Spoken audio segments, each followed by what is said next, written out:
भाजपमध्ये घ्या कुठेतरी मग एक हुकुमशाहीकडे वाटचाल असं वाटतं। नड्डा साहेबांनी हेच सांगितलं जे भाजपचे देशाचे प्रमुख आहेत, तसंच बावनकुळे साहेब जे राज्याचे अध्यक्ष आहेत भाजपचे, त्यांनीसुद्धा काय सांगितलं, छोटे मोठे पक्ष हे संपून टाका, भाजप एकमेव पक्ष राहिला पाहिजे।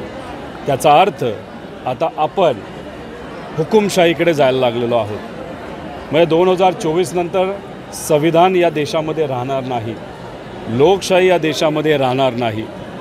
दिल्लीच्या बॉर्डरवर ज्या पद्धतीने शेतकऱ्याला गॅसच्या धुराने मारलं जातं, गोळीबार केला जातो, तशाच पद्धतीने उद्या जाऊन बेरोजगार युवा, शेतकरी, कष्टकरी, ग्रामीण शहरी भागामध्ये राहणारे सामान्य लोक स्वतःच्या हितासाठी लढण्यासाठी जेव्हा जातील, जो आपल्या सर्वांचा संविधानाने दिलेला हक्क आहे, तेव्हा आपल्याला सगळ्यांना कुठेतरी दाबलं जाईल, आपला आवाज दाबण्याचा प्रयत्न केला जाईल।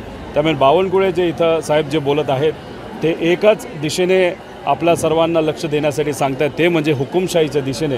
म्हणून मी आपल्या सर्वांना विनंती करतो, ज्याच्यामध्ये मीडिया पण आहेत, सामान्य लोकसुद्धा आहेत, मतदार आहेत, की हुकुमशाहीकडे जर आपल्याला जायचं नसेल तर भाजपला आपल्याला सत्तेतून बाहेर ठेवावं लागेल। तुम्ही नितेश राणेंच्याबद्दल बोलायचं झालं तर ते सेलिब्रिटी नेता आहेत, मोठ्या नेत्याचा तो मुलगा आहे, आमदार आहे, जे पोलिसांची कधीही किंमत करत नाही, सामान्य लोकांची किंमत करत नाहीत। त्यांना पद बैल, त्यांना मंत्रिपद लवकरात लवकर मिळावं यासाठी त्यांच्या नेत्याची बाजू ते करत आहेत। अनेक पक्ष त्यांनी बदललेले आहेत, त्यामुळे विचारसरणी हा विषय त्यांच्याकडे आपण बोलूनही फायदा नाही। ज्या व्यक्तीकडे विचारसरणीच नाही त्या व्यक्तीबद्दल आपण काय बोलणार, आणि त्या व्यक्तीने केलेलं विधान त्याला किती महत्त्व द्यायचं। सागर बंगला हा नेत्यांना वाचवण्यासाठी आहे, सागर बंगला हा आमदारांना वाचवण्यासाठी आहे, सागर बंगला कुटुंब फोडण्यासाठी आहे, पण गरिबाला आज ज्या अडचणी आहेत त्यासाठी सागर बंगला काही मदत करत नाही। हे दुर्दैव आहे। सामान्य लोकांच्या वतीने आपल्या सगळ्यांना लढावं लागेल, ज्याच्यासाठी आम्ही सर्वजण तयार आहोत। नाही हे नाही सांगणार, पण भाजपचे नेते नाराज नक्कीच आहेत, आणि फक्त माढ्यामध्ये नाराज असं समजू नका।